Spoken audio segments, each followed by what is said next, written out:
এ মুসলমান বন্ধু আমার, এইভাবে একটানা 14 দিন চলে গেল, জিব্রাইল আসে না। এখন মুশরিকিনরা বলা বলি শুরু করছে, মুহাম্মদের খোদা মুহাম্মদের প্রতি বেজার হয়ে গেছে। এখন আর মুহাম্মদের পক্ষে মুহাম্মদের খোদা নাই। মুহাম্মদের খোদা মুহাম্মদের কাছে এখন আর ওহী পাঠানা, বেজার হয়ে গেছে। এতদিন এরা যত কথাই বলেছে আল্লাহর হাবিব সহ্য করে নিয়েছে, ধৈর্য ধরেছে। এখন যেই মাত্র বলতে শুরু করেছে মুহাম্মদের খোদা মুহাম্মদের প্রতি বেজার হয়ে গেছে, আমার নবী পাক এই কথাটা আর কোনোভাবেই মেনে নিতে পারে না, সহ্য করতে পারে না। 15 দিনের মাথায় আমার নবী সেজদায় লুটায়া পড়ছেন। সেজদায় অনেক লম্বা এক সেজদা দিয়েছে, আল্লাহর দরবারে কান্দে আর বলে, রে মালিক, এতদিন পর্যন্ত মুশরিকিনরা যা বলেছে আমি সব সহ্য করে নিয়েছি, লেকিন আজ থেকে তারা বলতে শুরু করেছে তুমি আল্লাহ নাকি আমার প্রতি বেজার হয়ে গেছো।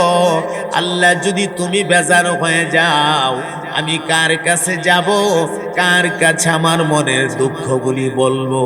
এইভাবে যখন নবী কান্নাকাটি শুরু করে দিয়েছে, আমার ভাই লম্বা সেজদা, এত লম্বা সেজদা দিছে, আমার নবীর হাঁটুগুলি রে আর আটকায় রাখতে পারলেন না। হাঁটুগুলি পেছন দিকে সরে গেছে, নবীর লেজটা জমিনে পড়ে গেছে, আমার নবীর চেহারায় আনোয়ার একদম লাল হয়ে গেছে। এমন সময় আমার আল্লাহ জিব্রাইলকে পাঠায়া দিলেন, যা রে জিব্রাইল যা যা, আমার হাবিবের কাছে গিয়া সূরাতুদ দুহাটা তেলাওয়াত কইরা শোনায়া দে, আমি আল্লাহ আমার বন্ধুর প্রতি বেজার হয়ে যাইনি। সুবহানাল্লাহ। আল্লাহর হাবিব হঠাৎ শুনে কানের ভেতরে জিব্রাইল আমিনের সালাম শোনা যায়। রাসূল আমার মাথাটা টান দিয়া উঠাইছে, জিব্রাইল রে টান দিয়া সিনার সাথে চাপ দিয়া ধইরা আল্লাহর নবী জিব্রাইল রে ডাক দিয়া কয়, রে জিব্রাইল, 15টা দিন পর্যন্ত আমারে না দেখে তুই কেমনে থাকলে?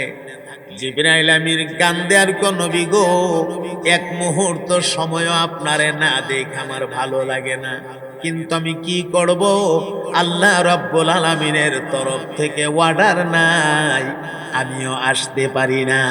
আজকে অর্ডার হয়েছে, আমি বড় চমৎকার একটা সূরা লইয়া আপনার দরবারে হাজির হয়েছি। আল্লাহু আকবার বলেন। এমনি জিবরাইল আমিন আমার নবীর কানে তেলাওয়াত শুরু করে দিছে, ওয়াদুহা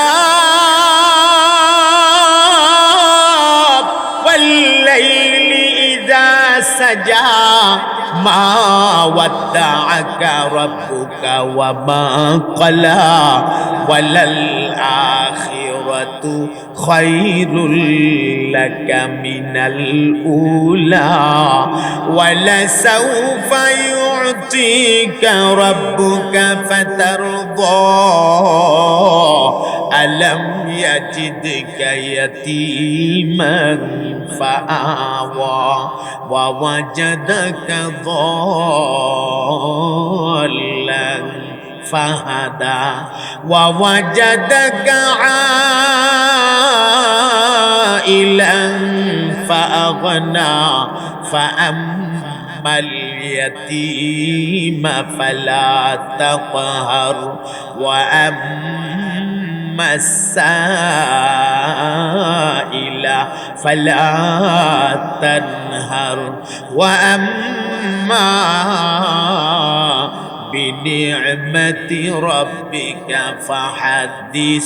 মুহাব্বতের আওয়াজে ঈমানি জজবাই আল্লাহর সানা বয়ান করে দিন, একসাথে বলে দিন সুবহানাল্লাহ। والصلاة على من لا نبي بعده. أعوذ بالله من الشيطان الرجيم. بسم الله الرحمن الرحيم.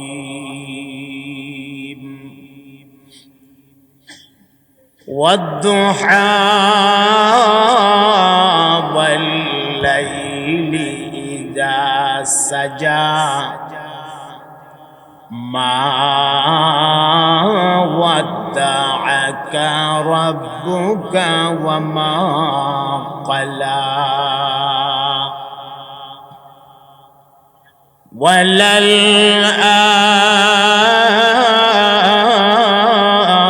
وللآخرة خير لك من الأولى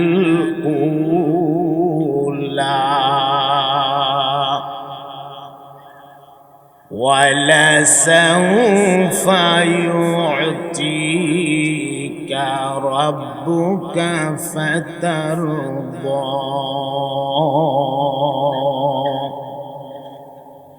صدق الله العظيم. اللهم صل على سيدنا ومولانا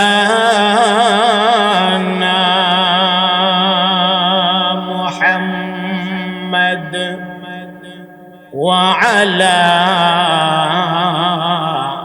آله وأصحابه وسلم. জবান খুলে মোহাব্বতের আওয়াজে সকলে মিলে পড়ুন বালাগাল উলা বিকামালিহি কাশাফাদ দুজা حسنت جميع خصاله صلوا عليه. মাশাআল্লাহর মোহাব্বতের আওয়াজে পড়ুন বালাগাল উলা বিকামালিহি কাশাফাদ দুজা বিজামালিহি حسنت جميع خصاله صلوا. मुराद गरीबों की बरलाने वाला बलगल उला बिकमालिही कशफद दुजा हसनत जमीउ खिसालिही صلوا عليه.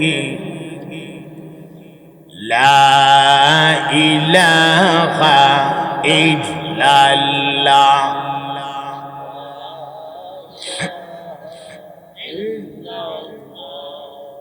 لا إله إلا الله.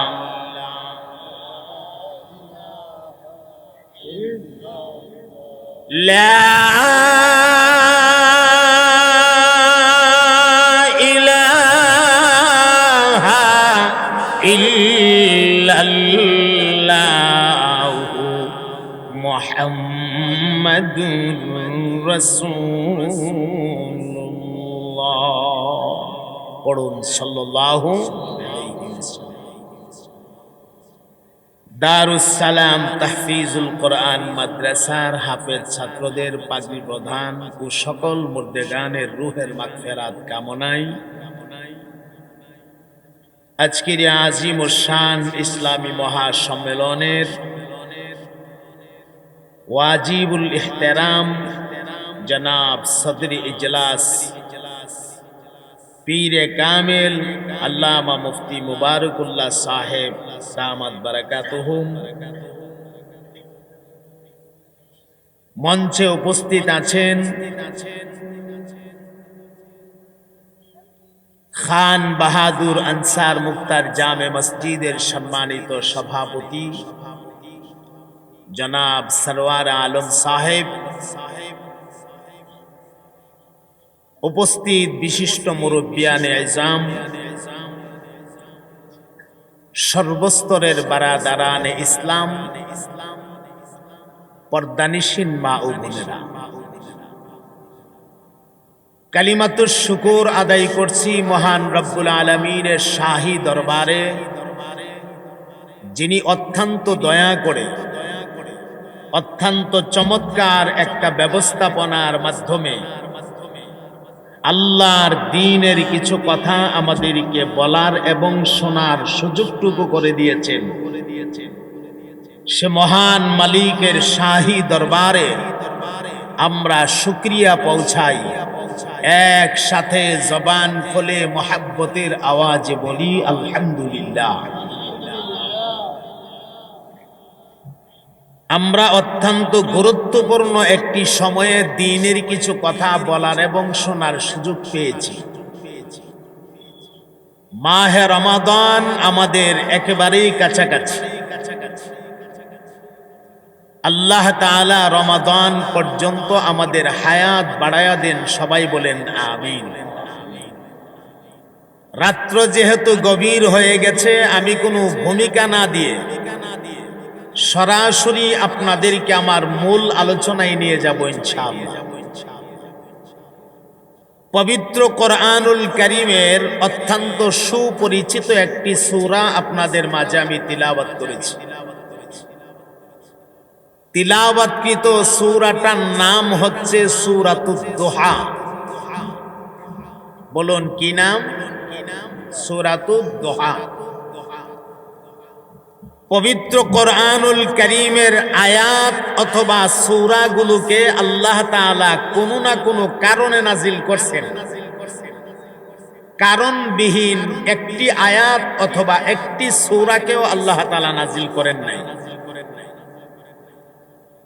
যেই কারণে যেই আয়াত বা যেই সূরাটারে নাজিল করা হয়েছে, এই কারণটাকে এই আয়াত অথবা এই সূরার শানে নুজুল বলা হয়। আমরা সর্বপ্রথমে আমাদের তিলাওয়াতকৃত সূরা সূরাতুদ দুহার শানে নুজুলটা জেনে নিব। আল্লাহ জাল্লা শানুহু এই সূরাটা নাজিল করছেন কেন? মক্কার মুশরিকিনরা আমাদের নবী পাক সাল্লাল্লাহু আলাইহি ওয়াসাল্লামের কাছে তিনটা প্রশ্ন নিয়ে আসতেন।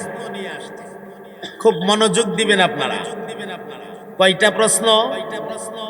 তিনটা প্রশ্ন। আমার সাথে একটু কথা বলবেন, একটু আদান প্রদান থাকলে আপনাদের বুঝতে সহজ হবে, আমিও বলতে আরাম পাবো। তিনটা প্রশ্ন নিয়ে আসছেন রাসূল আরবির কাছে। এদের কিন্তু উদ্দেশ্য নবীর কাছ থেকে তিন প্রশ্নের উত্তর নেওয়া না, এদের উদ্দেশ্য নবীরে আটকায়া ফেলা। আল্লাহর হাবিবের কাছে এসে বললেন, আমরা আপনাকে তিনটা প্রশ্ন করব, আমাদের এই তিন প্রশ্নের জবাব যদি দিতে পারেন তাহলে আপনি নবী, আর জবাব যদি দিতে পারেন না আপনি নবী না। আল্লাহর হাবিব বললেন, তোমাদের কি তিন প্রশ্ন বলো। এক নাম্বার প্রশ্ন হইল, ওই ব্যক্তিটা কোন ব্যক্তি যেই ব্যক্তিটা পৃথিবীর পূর্ব প্রান্তেও গেছে, পৃথিবীর পশ্চিম প্রান্তেও গেছে, সূর্য উদয় হওয়ার অবস্থাও দেখছে, আবার সূর্য অস্ত যাওয়ার অবস্থাও দেখছে। এই বিষয়টা যদি সবিস্তারে আমরারে বলতে পারেন তাহলে আপনি নবী। এলে এক প্রশ্ন। 2 নাম্বার প্রশ্ন, ওই যুবকগুলো কারা? যেই যুবকগুলো গর্তের ভেতরে আশ্রয় নিয়েছিল তাদের নাম কি, তাদের পরিচয় কি, তারা কেন গর্তের ভেতরে আশ্রয় নিয়েছিল এবং তারা কতদিন কত বছর এই গর্তের ভেতরে থাকছিল, কতদিন পরে বা কত বছর পরে আল্লাহ তারারে ঘুম থেকে জাগাইছিল, এই ঘটনাটা যদি সবিস্তারে আমরারে শোনাইতে পারেন তাহলে আপনি নবী। এদের উদ্দেশ্য আমরা অনেক পুরাতন যুগের প্রশ্ন মুহাম্মদ রে করব, কারণ তখন তো মুহাম্মদ ছিল না, কেমনে উত্তর দিব? কিন্তু গাদাও বলতে এই খবর জানা নাই তখন মুহাম্মদ সাল্লাল্লাহু আলাইহি সাল্লাম যদিও ছিল না, মুহাম্মদ সাল্লাল্লাহু আলাইহি সাল্লামের পরিচালক আল্লাহও ছিল না। কথা কয় না? আল্লাহ ছিল না, নবীরে তোমরা কেমনে আটকাইবা? আচ্ছা যাক, গেল 2 প্রশ্ন। আপনাদের মনোযোগ আছে তো ইনশাআল্লাহ? 3 নাম্বার প্রশ্ন, রূহ কি জিনিস? রূহ সম্পর্কে প্রশ্ন করলেন যে রূহ কি জিনিস।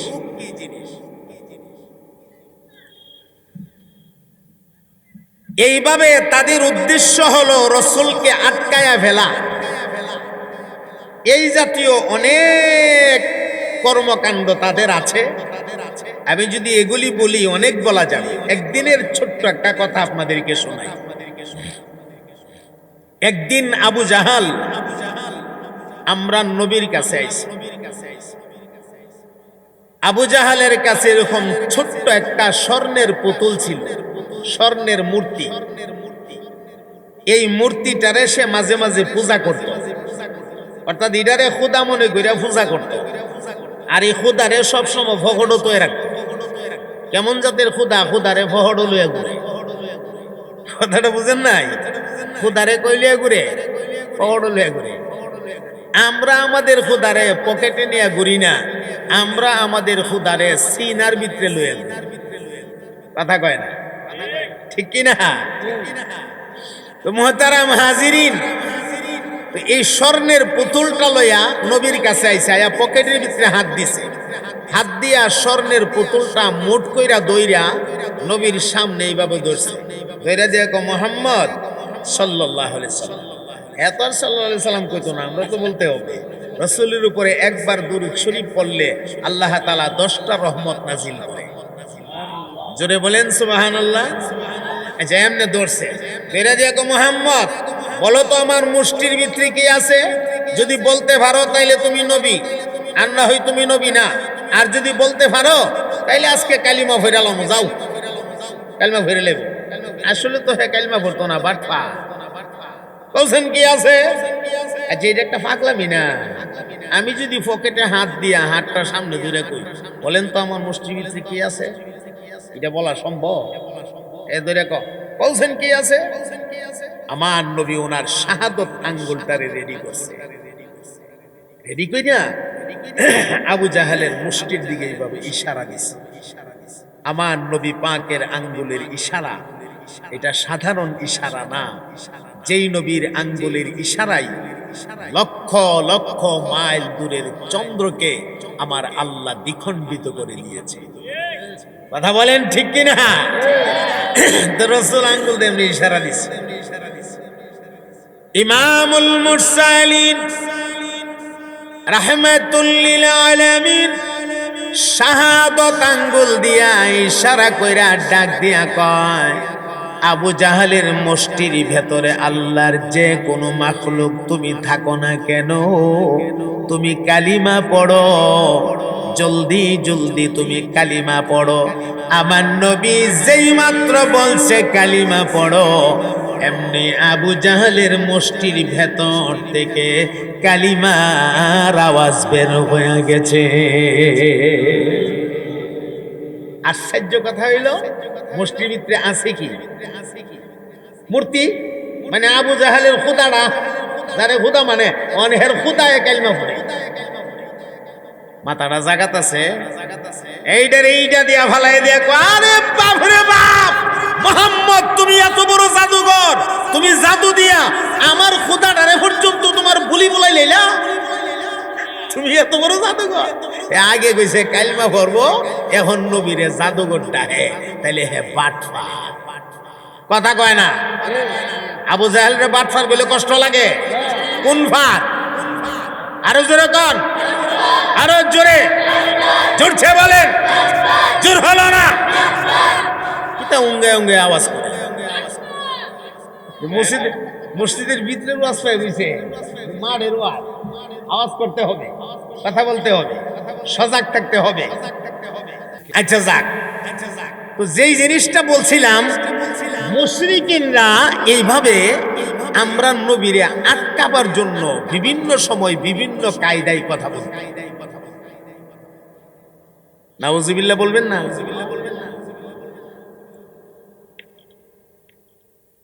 প্রশ্ন করছে কয়টা বুঝলে লাইছেন তিনটা এখন যে কথাটা আমি বলবো হুবাহু লাইনটা আপনারা মনে রাখবেন কারণ একটু পরেই এই লাইনটা আবার কাজে লাগে আল্লাহর নবী তাদের তিনটা প্রশ্ন শুনিয়া রাসূল বলছে তোমাদের এই তিন প্রশ্নের উত্তর দেওয়া হবে জিবরাইল আমিন আমার কাছে আসার আগ পর্যন্ত সুযোগ দাও জিবরাইল আসলেই তোমাদের তিনটা প্রশ্নের উত্তর দিয়ে দেব সেম কথাটা মনে রেখে আমি যেমনি কইছি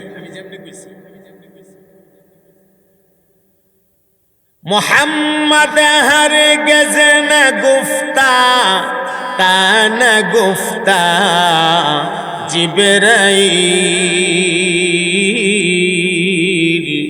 জিবরাইল হরগিজ না গুফতা তা না গুফতা রব্বুল জলিল মুহাম্মদ সাল্লাল্লাহু আলাইহি ওয়াসাল্লাম ততক্ষণ পর্যন্ত কোনো কথা বলতেন না যতক্ষণ পর্যন্ত জিবরাইল আমিন না বলতেন আর জিবরাইল ততক্ষণ কোনো কথা বলতেন না যতক্ষণ আল্লাহ জিবরাইলকে জানায়া না দিতেন এজন্য রাসূল বলছেন জিবরাইল আসার আগ পর্যন্ত আমারে সময় দাও এরা বলে ঠিক আছে সময়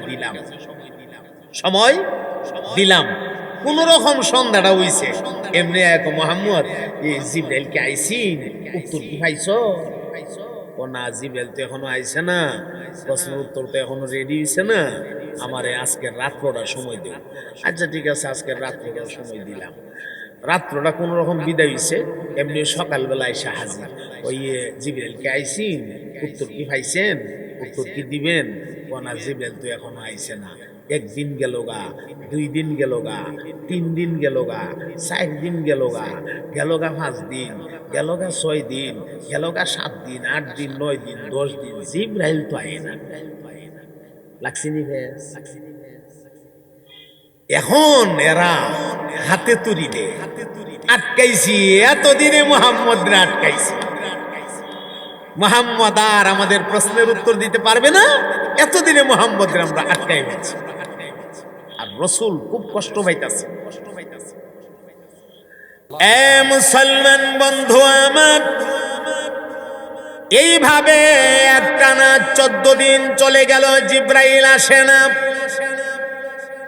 এখন মুশরিকিনরা বলা বলি শুরু করছে মুহাম্মদের খোদা মুহাম্মদের প্রতি বেজার হয়ে গেছে এখন আর মুহাম্মদের পক্ষে মুহাম্মদের খোদা নাই মুহাম্মদের খোদা মুহাম্মদের কাছে এখন আর ওহী পাঠানা বেজার হয়ে গেছে এতদিন এরা যত কথাই বলেছে আল্লাহর হাবিব সহ্য করে নিয়েছে ধৈর্য ধরেছে এখন যেই মাত্র বলতে শুরু করেছে মুহাম্মদের খোদা মুহাম্মদের প্রতি বেজার হয়ে গেছে আমার নবী পাক এই কথাটা আর কোনোভাবেই মেনে নিতে পারে না সহ্য করতে পারে না 15 দিনের মাথায় আমার নবী সেজদায় লুটায়া পড়ছেন সেজদায় অনেক লম্বা এক সেজদা দিয়েছে আল্লাহর দরবারে কান্দে আর বলে, রে মালিক, এতদিন পর্যন্ত মুশরিকিনরা যা বলেছে আমি সব সহ্য করে নিয়েছি, লেকিন আজ থেকে তারা বলতে শুরু করেছে তুমি আল্লাহ নাকি আমার প্রতি বেজার হয়ে গেছো। আল্লাহ যদি তুমি বেজার হয়ে যাও, আমি কার কাছে যাব, কার কাছে আমার মনের দুঃখগুলি বলবো? এইভাবে যখন নবী কান্নাকাটি শুরু করে দিয়েছে, আমার ভাই লম্বা সেজদা, এত লম্বা সেজদা দিছে, আমার নবীর হাঁটুগুলি রে আর আটকায় রাখতে পারলেন না। হাঁটুগুলি পেছন দিকে সরে গেছে, নবীর লেজটা জমিনে পড়ে গেছে, আমার নবীর চেহারায় আনোয়ার একদম লাল হয়ে গেছে। এমন সময় আমার আল্লাহ জিবরাইলকে পাঠায়া দিলেন, যা রে জিবরাইল, যা যা আমার হাবিবের কাছে গিয়া সূরাতুদ দুহাটা তেলাওয়াত কইরা শোনায়া দে, আমি আল্লাহ আমার বন্ধুর প্রতি বেজার হয়ে যাইনি। সুবহানাল্লাহ। আল্লাহর হাবিব হঠাৎ শুনে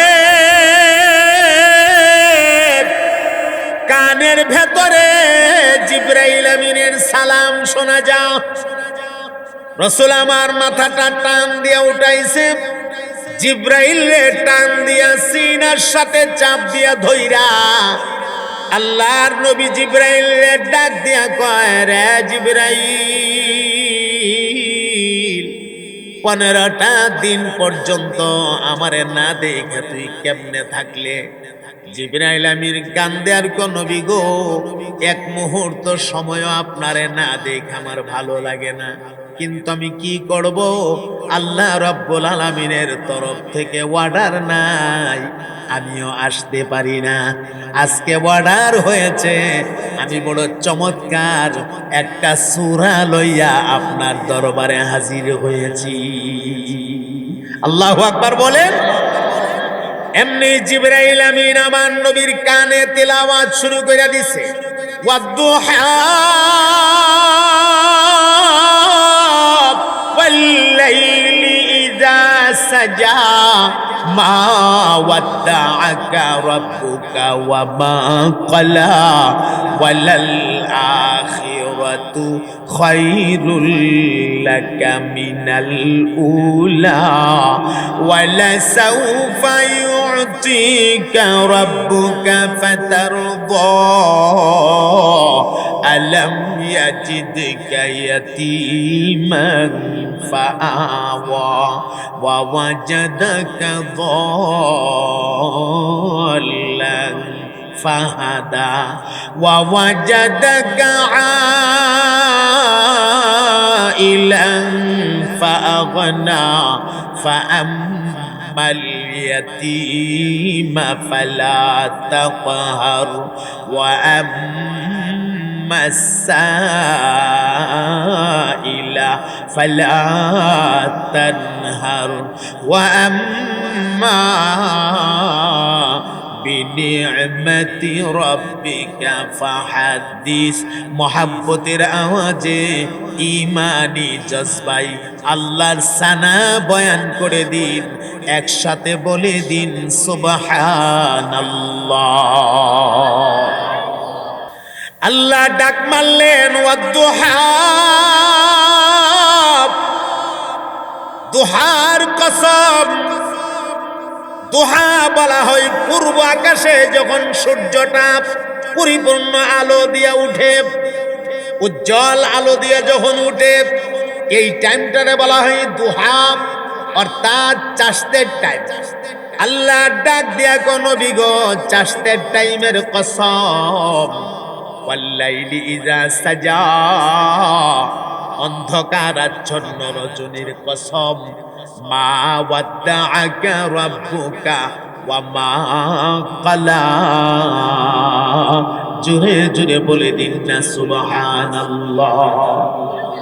আল্লাহ ডাক দিয়া বলেন, ওগো আমার হাবিব,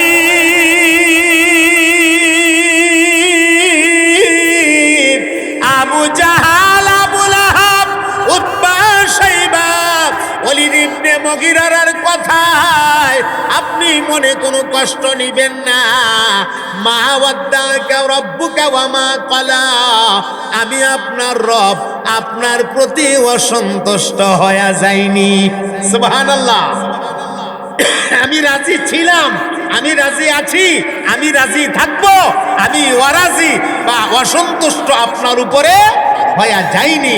অসন্তুষ্ট তো দূরের কথা, ওয়ালাল আখিরাতু খায়রুল লাকা মিনাল উলা। মহাব্বতে বলেন সুবহানাল্লাহ।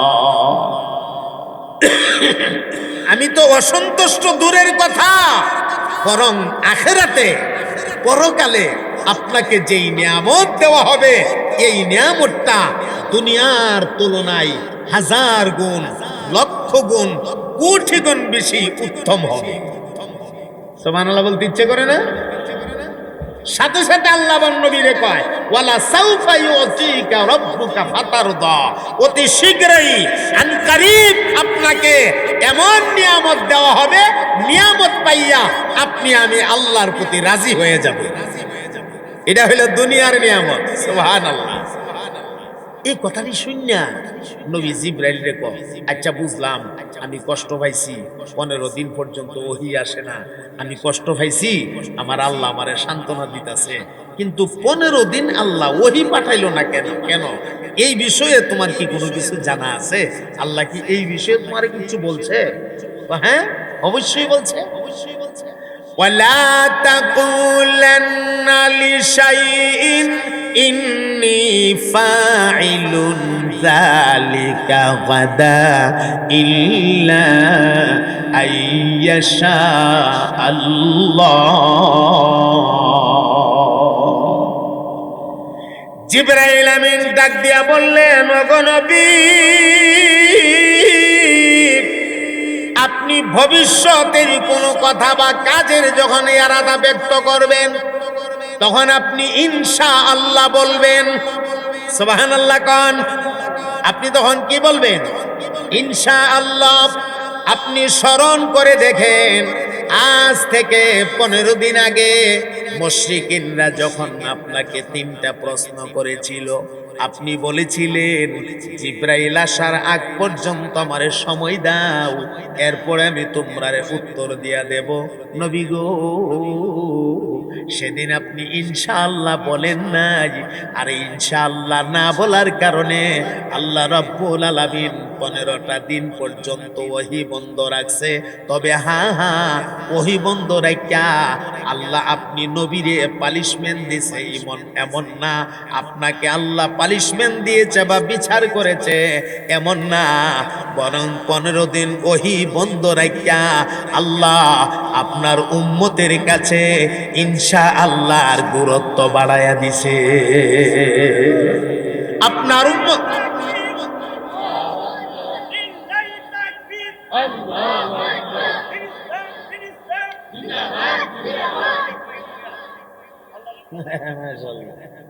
মাশাআল্লাহ,